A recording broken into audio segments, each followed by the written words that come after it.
Civilização árabe muçulmana. Islamismo. O islamismo ele vai surgir na Península Arábica. A Península Arábica ela é uma região que fica entre o Mar Vermelho, o Mar Adriático e o Golfo Pérsico, sobretudo onde hoje ficam os países Arábia Saudita, Emirados Árabes Unidos, o Omã, o Iêmen, o Catar, Bahrein, Kuwait, o Iraque, Jordânia, certo? Então é uma região, né, bem conflituosa. E ela fica no continente asiático. Porém, nós também podemos chamar essa região de Oriente Médio. Ele é chamado de Oriente Médio porque ele vai trazer características orientais, mas ele está muito próximo da questão do Ocidente. Então, ele é uma ligação física mesmo entre a Ásia, a África e a Europa. A África por meio do Egito, a Europa pela Turquia e a Ásia a partir desses países, o Irã, o Iraque, o Afeganistão. Essa região é uma região de clima muito quente, um clima muito seco, um clima desértico, porém com alguma presença de oásis, nos quais vão surgir grandes vilarejos, né, e posteriormente as grandes cidades. Os habitantes dessa região, nós vamos chamar primeiramente do deserto, nós vamos chamar de nômades. Esses nômades eram sobretudo pastores de pequenos animais, sobretudo, e eles também eram chamados de beduínos. E nos oásis, onde ficavam a região mais fértil, nós vamos ter povos agricultores e também, obviamente, sedentários, certo? E nos vilarejos, nós vamos ter uma grande presença de comerciantes e artesãos, certo? As duas principais cidades para a gente dar início ao estudo do islamismo, nós vamos chamar de Meca e Yatreb. Elas vão se desenvolver sobretudo ao comércio. Então, o grande fator motivador desse fomento, né, das cidades na Península Arábica vai ser o comércio. Eles faziam viagens até Constantinopla, com a ligação com a Europa, que até então era a capital do Império Romano, e também faziam viagens para as Índias, ligando o comércio dessa região. Então é uma região muito rica, uma região importantíssima para o comércio. Inclusive vai ser uma região de intensos conflitos durante toda a história, sobretudo por essa posição geográfica muito importante. Além do qual, né, hoje ela é uma região também muito importante, sobretudo pela presença do petróleo. Então, grande parte dos conflitos existentes nessa região hoje se dá pelo fato do petróleo. A principal cidade, né, que nós vamos ver agora, chama-se Meca. Meca ela era um centro religioso governado sobretudo pelos comerciantes. Até o século 7 depois de Cristo, eles eram uma religião politeísta. Como assim uma religião politeísta? Eles acreditavam em vários deuses. O seu principal templo religioso era a Caaba. Na Caaba existia um outro símbolo religioso importantíssimo que era a Pedra Negra. Acreditava-se que essa pedra era branca, né? E com o passar do tempo e com, né, os pecados da humanidade, ela foi acabando ficando mais escura. E a principal tribo dessa região eram os coraixitas.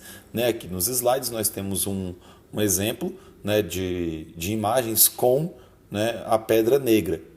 A Caaba, né, cheia de pessoas na época do Ramadã, já vamos explicar o que era o Ramadã, e a Pedra Negra no centro. Maomé, que vai ser o grande personagem do Islã, ele vai nascer em Meca no ano de 570 depois de Cristo.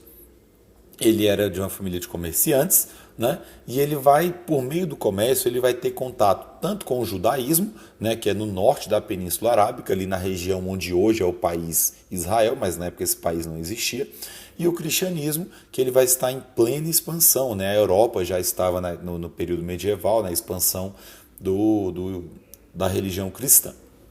Por volta dos 25 anos, mais ou menos, ele vai casar com uma rica comerciante chamada Khadija, e ele vai assumir, né, esse trato do comércio da sua esposa. Por volta dos 40 anos de idade, Maomé, né, segundo a tradição islâmica, ele vai receber, né, o anjo Gabriel.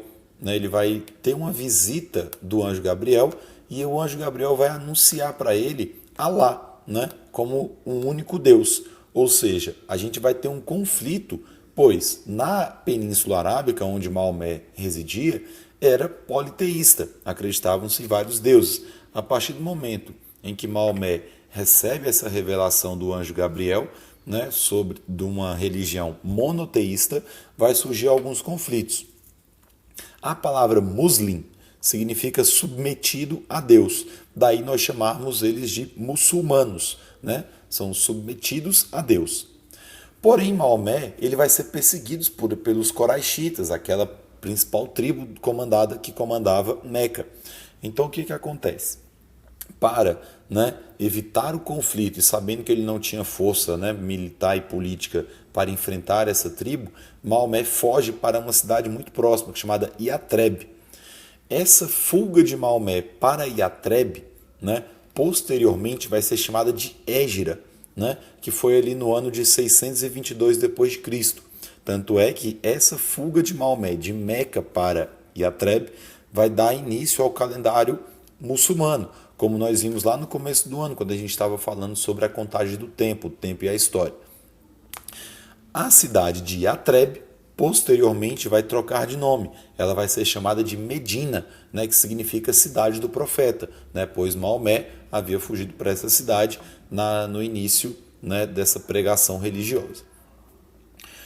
630, Maomé marcha com seu grupo para Meca novamente. E aí ele invade a cidade, destrói vários símbolos religiosos politeístas dentro da Caaba, mas mantém a Pedra Negra. A Pedra Negra se mantém até hoje, certo? E aí vai dar início à adoração a somente um único Deus. Esse único Deus do islamismo vai ser chamado de Alá. A palavra Islã significa submissão total a Alá. Então, a gente chama de islamismo a submissão total a Alá. E muçulmano, aquele que se submete a Alá. Quais são as principais características do Islã? O Islã ele vai ter 3 grandes características muito importantes para a gente nesse momento. Primeiro, monoteísta, certo? Então, o Islã ele vai ser a terceira grande religião monoteísta para nós no mundo ocidental / Oriente Médio. Primeiro, nós tínhamos o judaísmo, depois nós tivemos o cristianismo e agora a gente tem o Islã, ou o islamismo, que vai ser uma grande religião monoteísta. Eles também eram teocráticos. O que quer dizer teocracia? Quer dizer que o poder político ele está diretamente associado ao poder religioso. Então não se desvincula o poder político do poder religioso.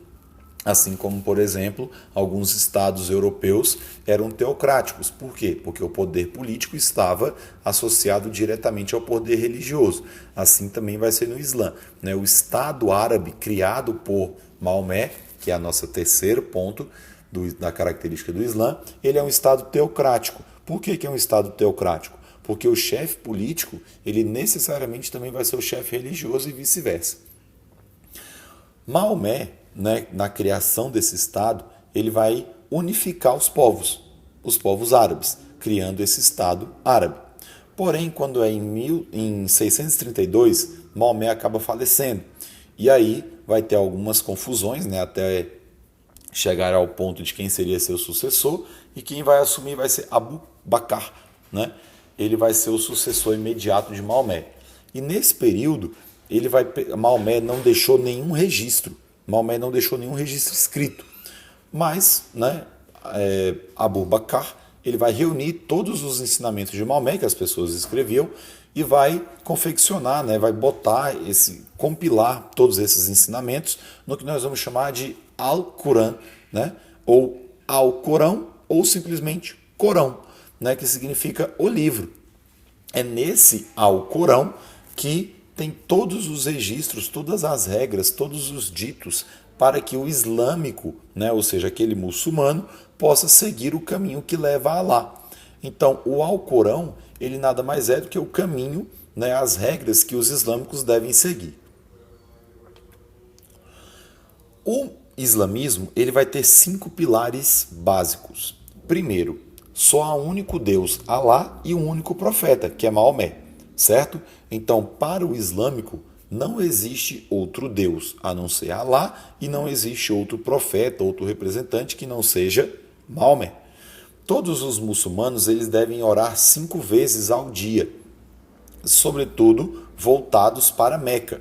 Então, independente de onde eles estejam, eles têm que fazer suas orações diárias, 5, e eles sempre têm que se voltar para o Oriente, para a região onde fica Meca.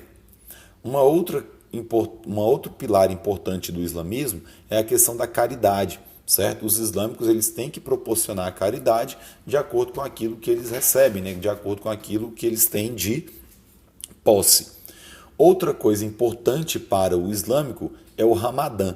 O Ramadã, né, vai ser o jejum dos islâmicos. Então, durante esses 30 dias do mês Ramadã, eles fazem jejum. Então, eles não podem beber e nem comer nada do nascer até o pôr do sol. E aí, depois do pôr do sol, eles podem fazer suas alimentações, suas refeições. E outra questão importante para o islamismo é ter que ir para o islamismo e para o muçulmano, né, para esse praticante do Islã. Ele tem que ir pelo menos uma vez na vida à cidade de Meca. É claro que de acordo com a sua saúde e de acordo com suas posses, certo? Então, uma das obrigações mais importantes também do islâmico, do muçulmano, é ir a Meca pelo menos uma vez na vida. Dentro da concepção dos islâmicos, nós também temos a jihad. O que significa jihad? Né? Jihad significa guerra contra a ameaça à comunidade. Então, para o islâmico, essa comunidade islâmica ela deve cuidar-se, proteger-se e se ampliar. Então, dentro desse sentimento de pertencimento à comunidade islâmica, de cuidar, proteger e ampliar, vai existir a jihad, que é a guerra contra a ameaça a essa comunidade. Então, caso ocorra qualquer ameaça ao cuidado, à proteção ou à ampliação dessa comunidade islâmica, a guerra ela vai ser justificada. E alguns versos do Corão, ele fala isso, como por exemplo, botei aqui nos slides. Combatei aqueles que não creem em Alá, e no dia do juízo final não se abstêm do que Alá e o seu mensageiro proibiram, e nem professam a verdadeira religião daqueles que receberam o livro, até que paguem de bom grado a jizia, que é o tributo. Outro versículo diz o seguinte: dize aos incrédulos que no caso de se arrependerem, ser-lhe-ás perdoado o passado. Para outra, caso persistam, combatei-os até terminar a intriga e prevalecer totalmente a religião de Alá. Em outro tópico também do Alcorão, ele diz o seguinte: matai os idólatras, onde quer que os acheis, capturai-os, acossai-os e espreitai-os. Porém, caso se arrependam, observem a oração e paguem a esmola, abri-lhes o caminho. Sabei que Alá é indulgente, misericordioso. Então, o que é essa jihad? É fazer com que o outro se submeta também à vontade de Alá. Daí o nome da religião, islamismo. E aquele que se submete a Alá, o islâmico. O próprio Alcorão diz isso. Dentro da perspectiva dos islâmicos, após a morte de Maomé em 632, nós vamos ter um conflito. Por quê? Os 4 primeiros califas são os sucessores de Maomé, são as pessoas que vão dominar esse Estado islâmico, o Estado árabe, até, né, na sua questão política e na sua questão religiosa. Os 4 primeiros eram parentes diretos de Maomé. Esses que acreditavam que somente os parentes de Maomé deveriam ter a autoridade sobre os muçulmanos vão ser chamados de xiitas. Aqueles que defendiam que qualquer fiel poderia ser escolhido para ser um sucessor de Maomé, para ser um califa, eles são chamados de sunitas. Então hoje nós temos essas duas grandes denominações. Atualmente nós temos no islamismo a maioria de sunitas, certo? E uma minoria de xiitas, ok?